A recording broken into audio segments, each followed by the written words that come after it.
الحمد لله الكريم سلما على استقالي بفرود وسنن. ci bayaan yi amal ñu teewlu bu baax a baax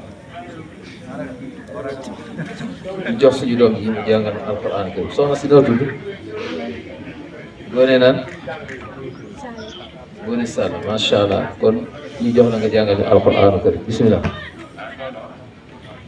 أعوذ بالله من الشيطان الرجيم. بسم الله الرحمن الرحيم. الحمد لله رب العالمين الرحمن الرحيم مالك يوم الدين.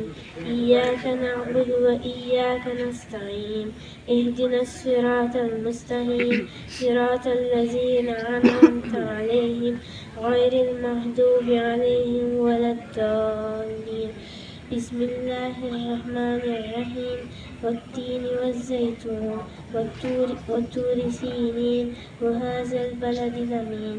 لقد خلقنا الإنسان في أحسن تقويم ثم رددناه أسفل سافلين إلا الذين آمنوا وعملوا الصالحات فلهم أجر غير ممنون. فما يكذبك بعد بالدين أليس الله بأحكم الحاكمين. صدق الله العظيم. macha allah soxna Ngoné Sall, macha allah. njàng mi am na solo lool. alaysa allahu bi ahkamil hakimin. waaw jar naa bàyyi xel bu baax a baax. kon bayaan bi ñu koy doore rek mooy oto tànk yi ngeen bàyyi xel li ñuy wax dafa am li ñuy wax rambaaj anamim. rambaaj baaxul mooy lan? nga ñëw fekk benn waxtaan kuñ koy waxtaane ca école ba ca yoon ba ca kaar ba ca daayira ba ca lépp nga ñëw ki nekkul woon foofa nga ñëw wax ko waxin boo xamante ni da nga ko ñàngal nangam diw ñoom lañ doon wax doon na wax nangam wax a wax ba koo ko mer ci fekkiwul woon waxtaan. loolu la ñuy wax namaama. te yonent bi nee na ab rambaaj bi dugg àjjana. di leen moytu di nettali ndax boo amatuloo nettali rek la ngay daal di wax loo xam ne lii amul mooy da ngay dugg ci fenn. kon di leen ko moytandiku bu baax a baax. ab jullit dafay gàttu làmmiñ bu gisee lu jar wax na ko waxte noppi waaye loo wax dund wala loo gis loo def ca école ba wala luñ def fa école ba boo ñëwee boo tegee sa saag rek yaa koy commencé nettali te doo yem ca nettali ko nam amee waaye da nga cay yokk. loolu baaxut ab jullit yu ko mel ko di leen ko moytandiku bu baax a baax. beneen bi ci topp xam ngeen ñoom ci weeru rajab muy weeru am solo ci la yonent bi alayhi salaatu salaam reñaane woon dem yàlla subhanahu wa taala jox ko julli mu andil na ko muy ensam ibadat mboolem jaamu yàlla yëpp moo ci gën a màgg.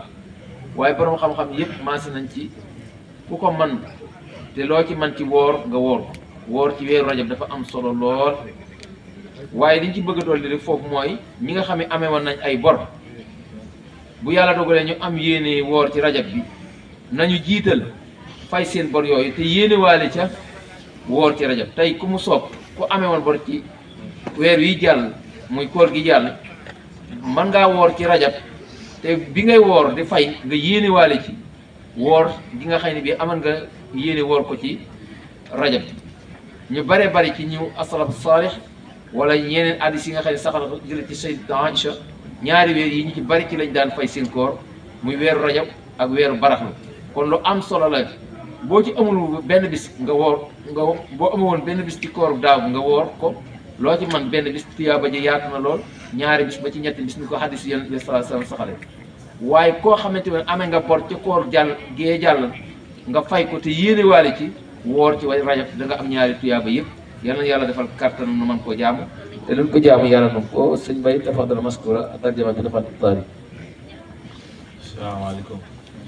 Oggi mi sto parlando di quando siamo a scuola o Lara, al pullman o qualsiasi parte, se sentiamo dei racconti o qualcosa riguardo un'altra persona, di non andare a raccontarlo a chiunque o quella persona che sappiamo può farlo arrabbiare, perché se quella cosa fa arrabbiare non va bene. Poi anche cerchiamo di non raccontare troppo, di parlare troppo, quando magari finiamo scuola andiamo a raccontare ai nostri genitori tutto, perché magari quel giorno non niente da raccontare finiremo a dire le bugie e cosa alla lunga quando cresceremo ci porterà solo problemi.